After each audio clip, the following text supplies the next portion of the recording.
pledge allegiance to the flag of the United States of America and to the republic for which it stands, one nation, under God, indivisible, with liberty and justice for all.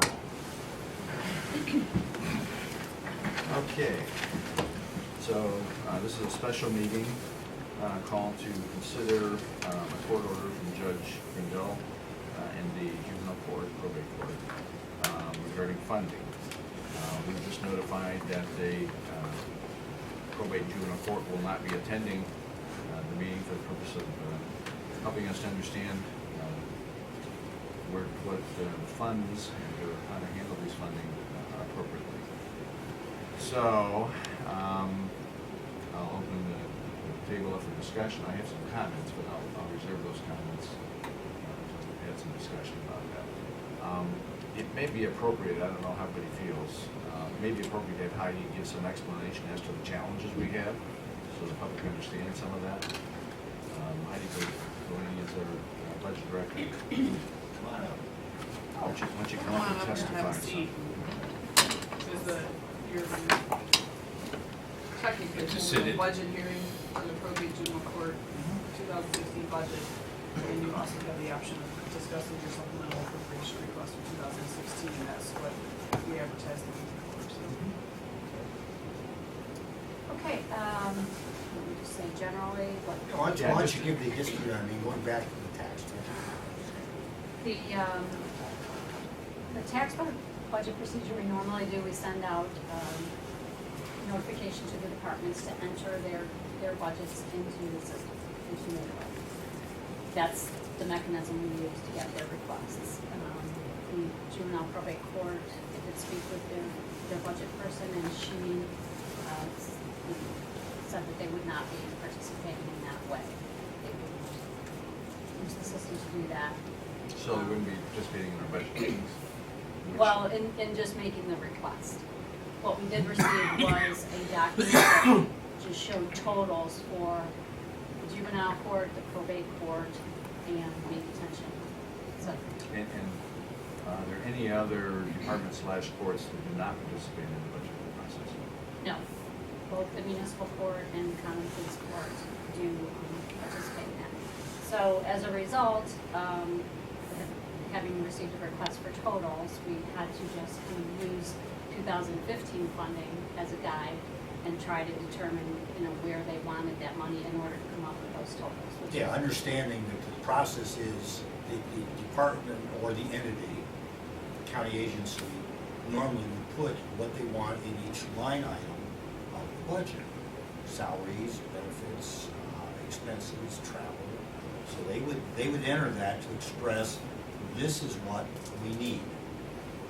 And the commissioners, they have the job of looking at the budget and determining, in the case of the court, the burden is on the court to demonstrate, the burden is on the commissioners to demonstrate that what the court is asking for is reasonable or not reasonable. And if they don't put their request into individual line items, this is my opinion, that's pretty much impossible to determine. So that was kind of the issue started. Right, and the board is required by law, by the ORC, to appropriate by line items specifically for personal services. You have to. So we just tried to use 2015 funding as a guide for that. Right, to be clear, so that the public who's watching this video, or anybody that chooses to watch this video, we have an obligation on a state basis to fund functions and activities, not an entity. So we have no mechanism within the law to fund a court, for example, because we have to fund line items. And so we fund people, we fund activities, we fund various things, but those are all established for transparency purposes in accounts. And so there is no mechanism to fund a general, we can't put money into, we have to put money into accounts, and there's no account set up, generally speaking, for the court. That's for the general public, so that they understand what's going on. So, go ahead. So that is how the tax budget was funded and passed in July.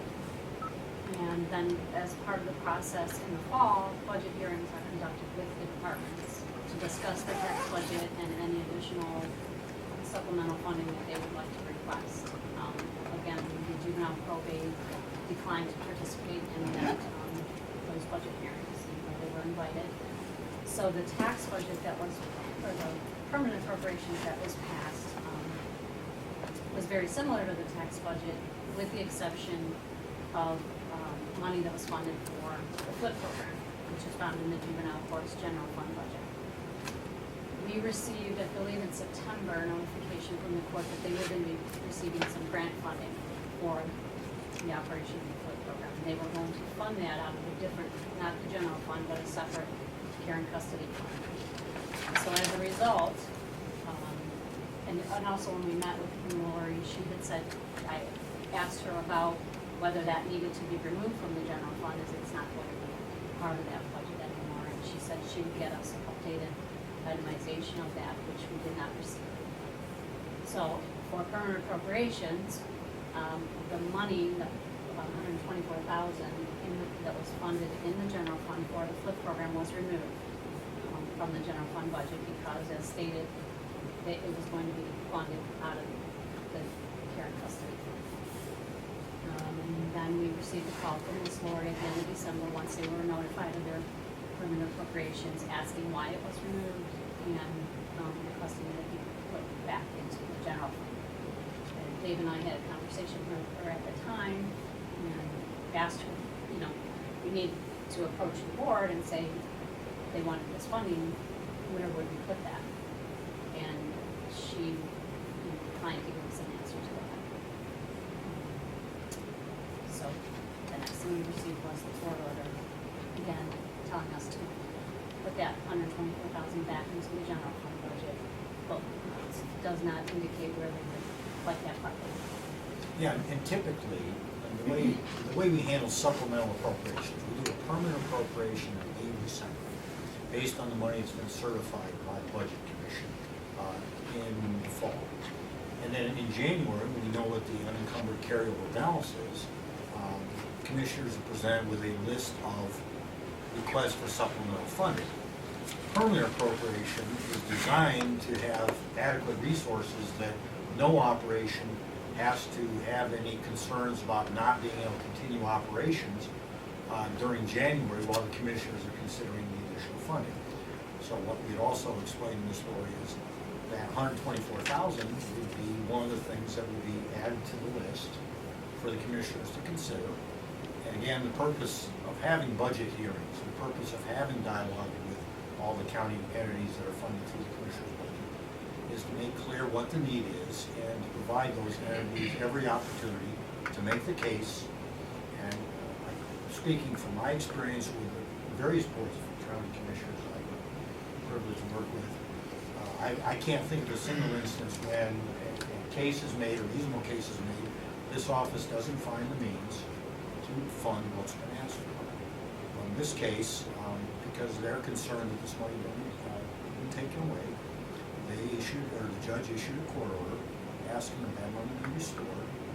And what the purpose, our purpose of this being was to give the court an opportunity to explain what line items were short so that the board could look at that, consider that, and if it was reasonable, go ahead and get that funding in place. But unfortunately, we don't know as of now exactly what line items are short in, so it's impossible for this board to determine reasonableness of the request.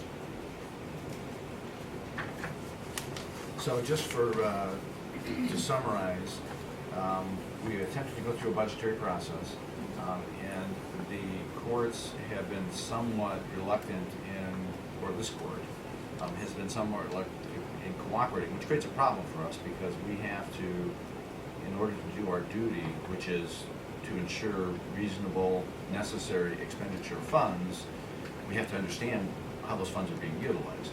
The current position of the court, and I'm very sad that the court chose not to show up today so we could have a reasonable conversation about how they're spending the money. We want to fully fund the court, but in order for us to do our jobs, we have to understand how they're using the money. That's our duty. That's our job. It's statutory And even within, and I will hold up, I've done an enormous amount of homework on this, the Ohio Judicial Conference, the Ohio Judicial Conference Resource Book, Chapter 98 of our judicial system from CCAO, which is County Commission Association.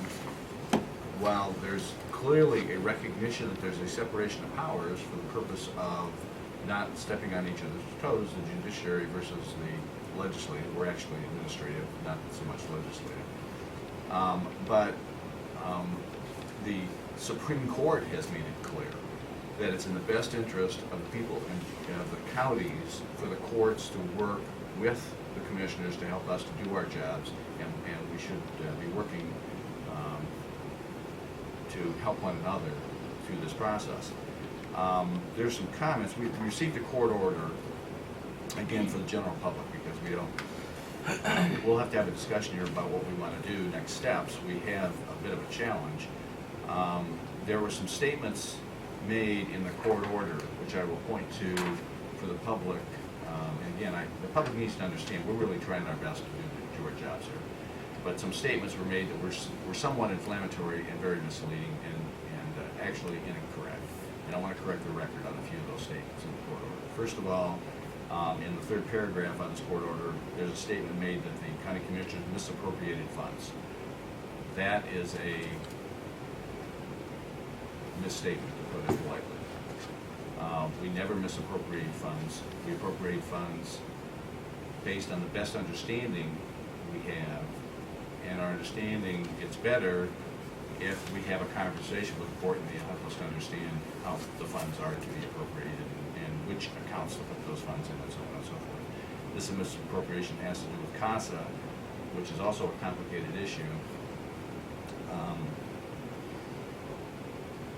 There was a statement made to the fact that the county commissioners failed to adequately fund the juvenile court. I think that by any estimation, if the public were to view the funding that the court has, that the public might say that they're fully funded. And we've seen no justification to the contrary. There was a comment made that there was no explanation to the court as to why we were not complying with their requests. In fact, we've made multiple responses to the court.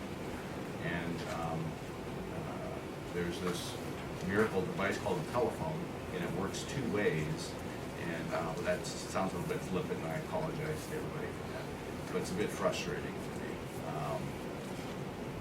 There certainly has been responses, and there are some email responses that to underline the fact that we did respond to the courts.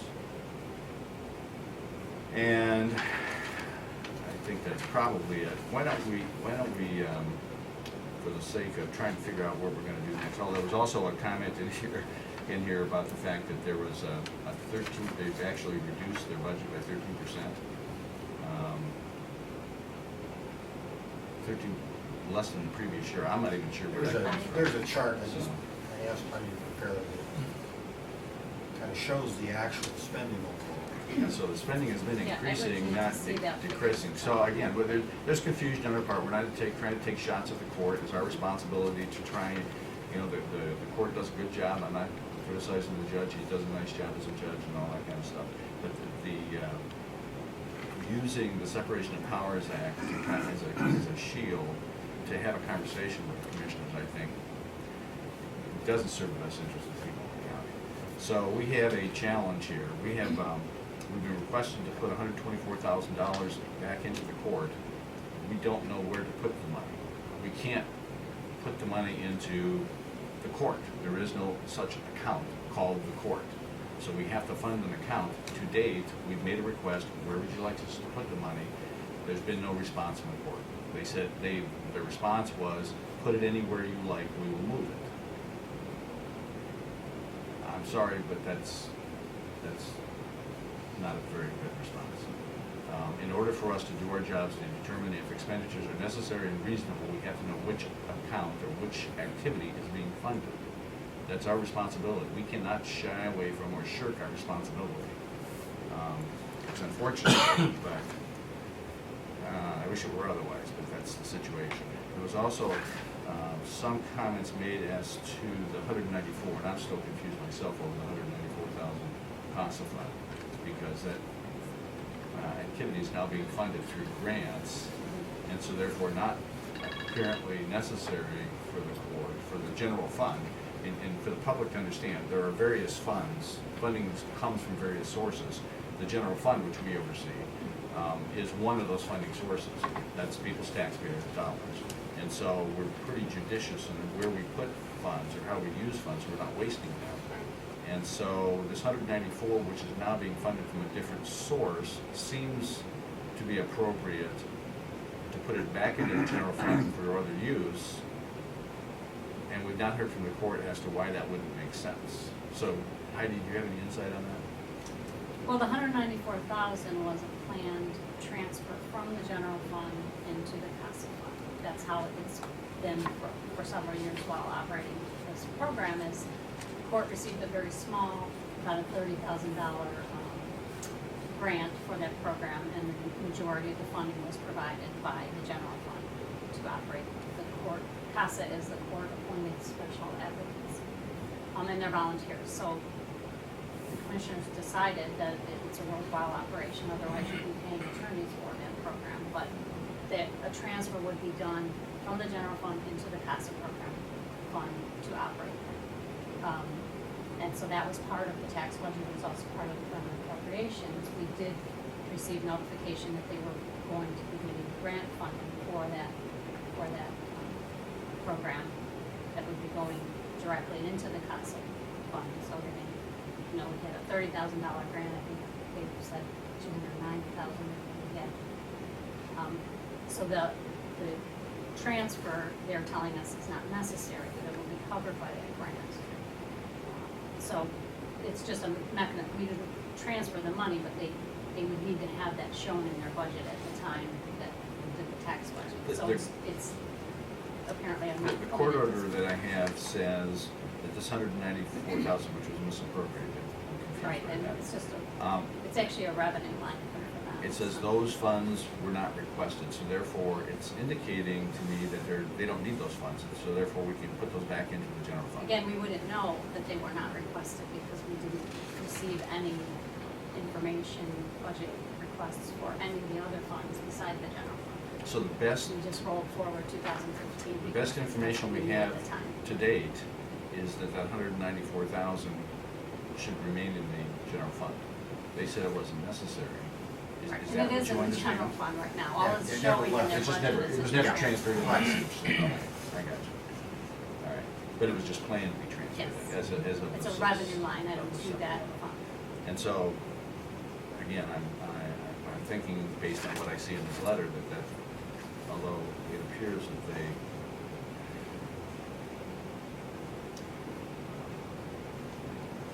by deappropriating the CASA fund of 124 and appropriating the juvenile court funding of a total of 1.2, which is 274. I'm very confused with the last paragraph. Do you have any idea No, what I that says? would have to see the figures that they're talking about. So, without further explanation from the court, I guess we're a little bit flummoxed. The one item on here that is clear was $124,732.34 that they want to go back into the court. Unfortunately, we don't know where to put the money. Their request is, and it's not in the court order, is to put it in any line item. That was a verbal statement. And so this board has to decide what they want to do. The court order expires tomorrow. After tomorrow, other actions, I guess, are possible, so we can decide to put it in any account. We'll pick one. Well, I don't know how you do Or- that. I mean, it would have been very simple for the court to simply come here and tell us what account they wanted in, and then the Board of County Commissioners could determine reasonableness of that and take action. And we could go work on other things. So I think we're wasting our time, so I think that we can't take action. So I just, I feel like I've wasted my time coming out here. We've posted this meeting, we've done everything that we needed to do, and all of a sudden, what are we doing? Well, we had to post a meeting. We had to I provide get the that, I'm just opportunity. saying, this is Yeah. just a big waste of time, and it's frustrating. So I would say at this point in time, we can't take any action. So that's it. So what I'm hearing and I'm not disagreeing, I'm just trying to get it clarified, is that we take no action on this court order because we don't know where we're gonna put the money in. For us to do our job, we gotta have an account, a number, account, a pigeonhole, something that we can put the money for, so it's transparent where we put it and so on, and then if we do not comply with the court order, then what's the next step? Do we then end up in court and have two lawyers that we're paying through the nose? Well, one of two things is gonna occur. I talked to Todd Hunt about that, our attorney, and asked him, what happens if we do not comply with this court order? Either the courts choose to help us, and they, don't take any action, or they file a contempt order requiring us to do something, and or they file a mandamus court action. So that's the three actions that the courts have to take based on what I understood from Todd Hunt. I will say that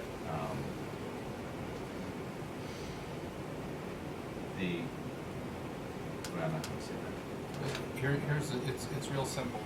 Every year we have to go through an auditing process. I've been here for almost 4 years now, and the state auditors come in and we basically go through everything with the fine-tooth comb. We have certain things that we have to do that's above boards. We're not here saying that we're not trying to work with them. At the end of the day, I'm not going to put my name on something that I got to answer for later. And at the end of the day, it's just simple, we need more information. So I don't think that we're doing anything that's negligent, anything that's, above the boards here. This is just. Well, some would see, and I appreciate what you're saying, and I agree with you. While this seems to be a waste of time, this is unfortunately based on the court's position and so forth, the process we have to go through in order to try and figure out what to do next. It's our obligation to determine what is reasonable and necessary. Until we find out what account to put the money into, we have no way of knowing if it's reasonable and necessary. Once we're given that account, we might determine that it's still not reasonable and necessary. Now, probably won't do that, but that is our obligation to the taxpayers of this county. It's not our money. I give it to them tomorrow, but we have an obligation to the taxpayers of this county to do the reasonable and the right thing. We can't do the reasonable and the right thing because we're being prevented from doing that. And so I would ask if we're in agreement on that we reach out to the court this afternoon after this meeting, or this morning after this meeting, just provide them a letter back so that it's documented, and say, look, until we get further information, we're unable to comply with the court order, and please respond with an account for the $124,000 so that we know where that's going, so we can determine if it's reasonable and necessary. In addition to that, we need to get clarification on 194, because as it currently stands, we're going to retain that in the general fund. And until we heard something else from the court, we have no option. Where an argument could be made that we're not agreeable because we didn't just capitulate and sign the money over.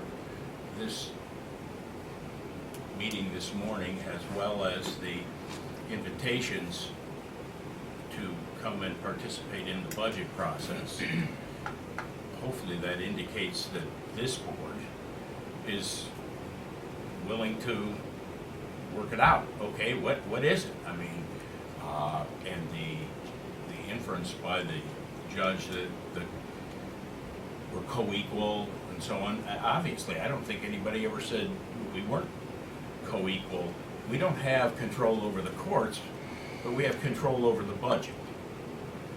And any of these work sessions that you go to as a county commissioner, you have the power of the purse. Well, that's a pretty big responsibility. I think all of us take that pretty seriously, obviously. Tell us what you want, where it goes, and if it's legal, you got it. If it's a shell game where we're putting money in to just transfer it to the court and we'll put it where we want it, I think everybody up here feels very, very uncomfortable. First of all, it isn't legal, and secondly, it just doesn't make good sense for any of us in this position to just roll over and play dead. It's like, oh yeah, take the money. It's like, Now, I don't know where it's gonna go from here. Certainly, I would certainly be encouraged if someone downstate, whether it's the auditor, or the attorney general, or someone would help us out here. Supreme Court, I don't know who. Somebody has to come in and say, because it's not productive for us. I mean, we can't ask the prosecutor, we're back in the same thing we've been in. We're gonna have to go hire an attorney, then they're gonna have to hire an attorney. And that $124,000 will evaporate in about a month and a half in legal fees, and we still won't have an answer. Nor do I think any of us have any passion to go stay at the Gray Bar Motel. I don't think that that's.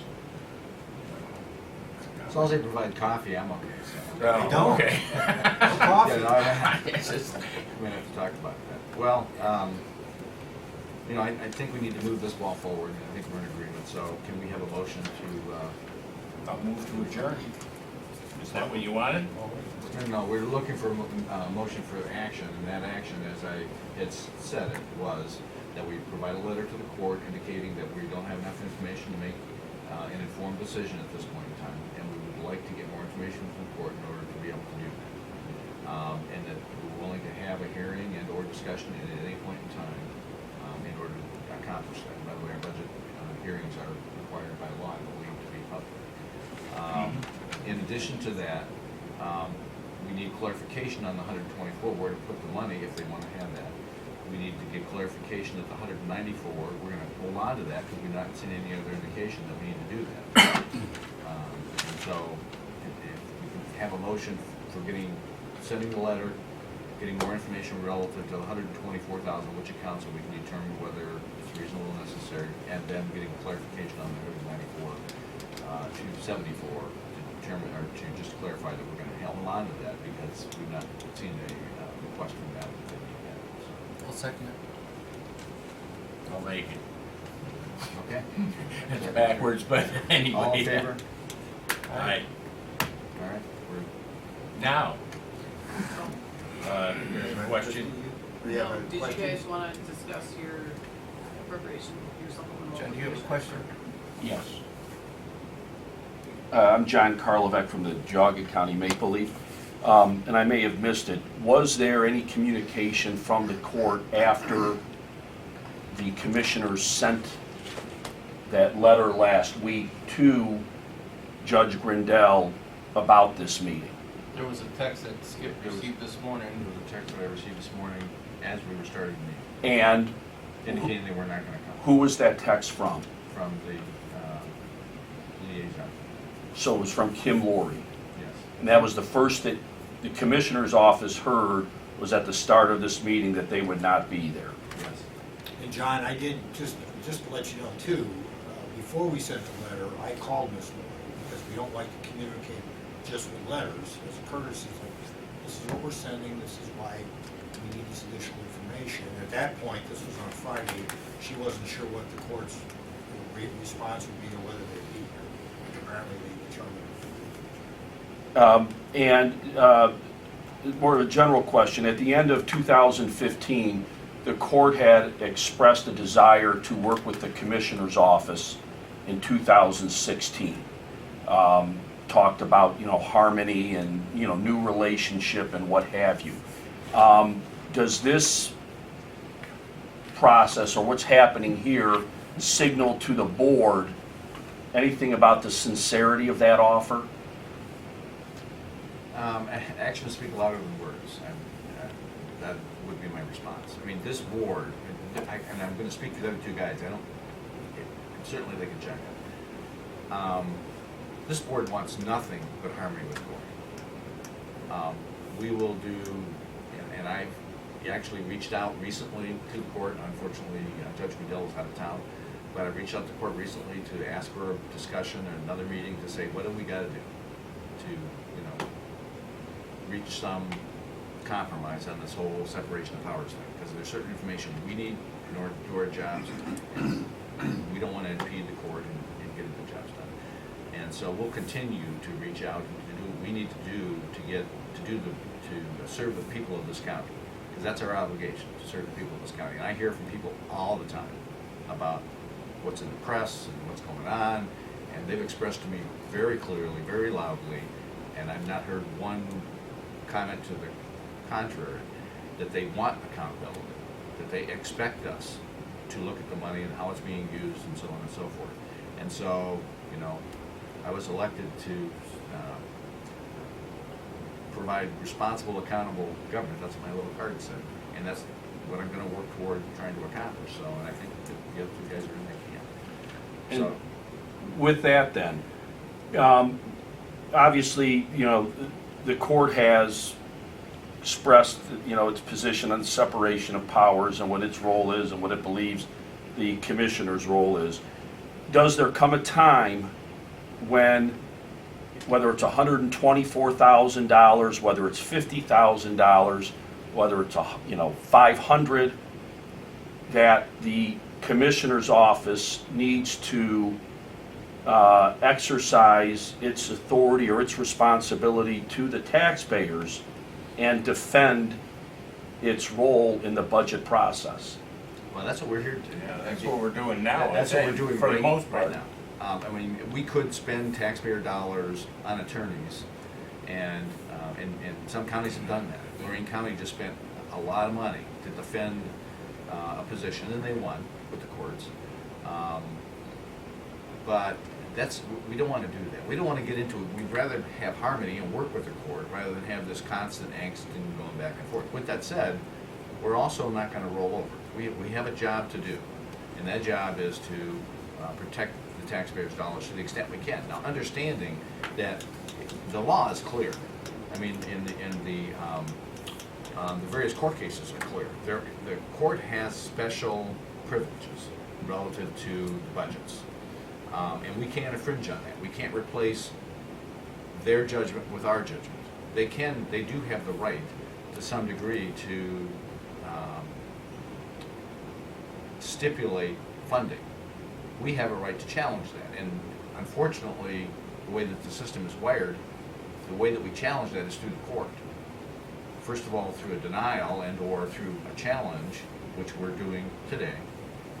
And then their response is through the court. I don't like that. That's the way the system happens to be wired in order to maintain that separation of powers. But they do have special authorities, and we recognize that. We're not trying to infringe on that. We've not asked for anything unreasonable. That $124,000 that the court's asked for, all we've asked them for is, where do you want us to put it? And to date, they've not responded with where do they want to put it. I think the general public would look at that and say, seriously? I'm confused by the court, to be honest with you. Do you think the court recognizes your authority? No. No, I do not. Thank you, that's all I have. John, I can't speak for the other two, but 15 years ago or so, plus or minus a few years, the then Board of Commissioners got into a legal dispute with the then Sheriff's Department, sheriff, and I've never seen the actual dollar amount, but I know it was close to $2 million in legal fees. And I can speak for the other two. We have no interest in going there. We have no interest in doing that. And that's why I said, you know, if this is just a personality conflict, a struggle between wills, between one department, which is us, or one branch of government, us, another branch of government, the judge, then we need help. We need someone with a bigger hat downstate to come up and say, you know, this has to be done. I really don't care what he does with the money. I do, but I mean, that's not the issue. The issue is, where's it going? Where are we putting it? What program you pay for with that is his responsibility. But we can't just say, well, we'll put it in petty cash. I mean, $124,000 in petty cash? It's pretty steep. well, you mentioned downstate. Have you asked anybody in the auditor's office to review this situation or review the dealings between the commissioner's office and the juvenile probate court? I personally have not. It's been alluded to with it, and some people that I talked to there, but. Has the board? Has As the anybody board, I with don't the believe county we've commissioner's office? We Yes. have asked for Yes. clarifications on some expenditures, whether they would be something that they would cite in an audit. Contacted the state auditor. Yeah, I And his- understand, Jim, and we had a conference with the auditor office, not with Dave Yost, although he would be the next step from my perspective, but with his representatives. And everybody is a little shy around the whole court situation, because nobody really wants to get into a pushing match with that. It doesn't serve anybody's purpose, and it's difficult to do. And everybody recognizes that, and we don't want that. But at Has the some point- commissioner's office been red flagged by the auditor's office that there may be issues? You know, I don't think I would portray it that way. I mean, it's our responsibility to point things out to the auditor or ask questions. I don't say point things out to the auditor, but to ask questions to get clarification, because we don't know, and oftentimes we're in kind of new territory in some stuff. And so we've asked questions. Is this good? Is this bad? What do you think? And sometimes they have a hard time taking a stance because, again, they don't want to stir the pot, so to speak. But let me point something out. The only accountability, the only transparency at all associated with the court that is just not open and willing to share with the public through the budgetary process is the court order. If the commissioner's office requires the judge to do a court order, now we didn't, but the majority, he's fully funded with the exception of a few things. He asked for a certain amount of budget, he got that amount of budget from my perspective. Some of the things that he is now funding, his funding sources that has taken away from, or the reason that we took the $124,000 away, as I understand it, is because other programs were funded from a different source. So what his full budget was fully funded based on his request. It just so happens that it's funded from a different source, not from our general fund, which is good for the taxpayers. But the only way for us to have transparency in the process, and accountability, by the way, is for people to see what's going on. The court order is one mechanism to see what's happening. When the judge gives us a court order, that now is visible. It's in a public meeting like this, and people can see what's going on. And let the people judge. Yeah, at the end of the day, I think we're doing what we can do, doing the best that we can do, and we'll let the people judge at the end of the day. I mean, it's the only course that we have. So, I mean, while this may have seemed, and think about this, how much time and effort have we spent here this morning on something that could have been very easily done by just giving us an account number? And cooperating with us. Had the courts showed up this morning and had a conversation, it would have been a conversation, hopefully, not an argument, not a discussion, not a debate, just look, help us to clarify a few things. You made some statements in here that we don't understand, we're confused. If they would have showed up this morning and helped us, you know, in 10 minutes, we could have been out of here and driving in, having some fun driving in the snow today. But we're spending all this time because we need to. This is part of the process, unfortunately, to show transparency, to show accountability, and at least from my perspective. So that's my stump speech for the morning. The only thing that I want to add is it's frustrating on my part is I look at this one as far as, you know, the position that the court has is somebody is paid for this budgetary management position, and how do you not come to something that involves directly the budget, you know? And it would be like, you know, you're a chef at a, you know, 5-star restaurant and you fail to show up at the food show. You know, it's like, how do you get the goods to be able to do your job? It's like you're being paid to do this, and where is she? I just struggle with this, you know, and it's just this is just, we gotta get past this. Yep. So, with that, any more questions? No, thank you. I moved to adjourn, but I don't think we got a second or whatever. Second. All right. We're adjourned. Thank you for Thanks. coming.